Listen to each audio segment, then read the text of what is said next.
इनसे कभी भी पैर न छुआएं।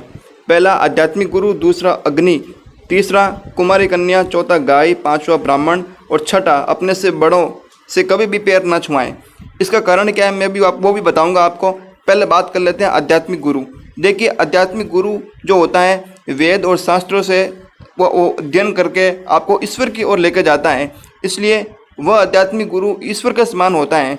इसलिए आध्यात्मिक गुरु का अपमान करने पर भी आपको ईश्वर की प्राप्ति नहीं होती है। फिर बात करते हैं अग्नि की। अग्नि को शास्त्रों में सबसे पवित्र बताया गया है, इसलिए अग्नि को पैरों से ठोकर नहीं लगानी चाहिए अथवा पैर अग्नि को नहीं लगाने चाहिए। मतलब किसी भी प्रकार से अग्नि को पैर से स्पर्श नहीं करना चाहिए, क्योंकि ये भी देवता के समतुल्य होती हैं। अब बात करते हैं कुमारी कन्या की।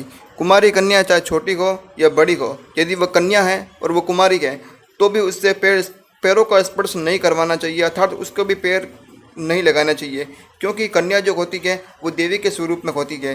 तभी तो हम नवरात्रों इत्यादि में कन्या के रूप में देवी का पूजन करते हैं।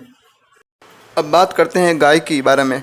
देखिए, हिंदू शास्त्रों के अनुसार गाय को माता के स्वरूप में माना गया है, क्योंकि वह अपने दूध के द्वारा सभी संसार के प्राणियों का पालन पोषण करती हैं।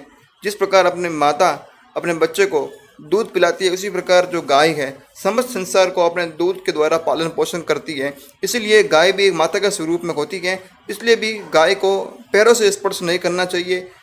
अब बात करते हैं ब्राह्मण की।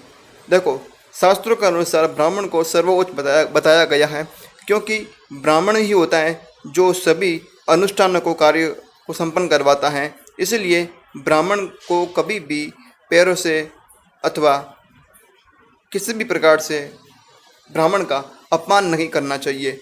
यदि ब्राह्मण का अपमान किया जाता है तब व्यक्ति नरक में तो जाता ही है, साथ में उसको अनंत जन्म का जो है पाप लगता है। इसलिए ब्राह्मण का कभी भी ठोकर से लगाकर उसको अपमानित नहीं करना चाहिए।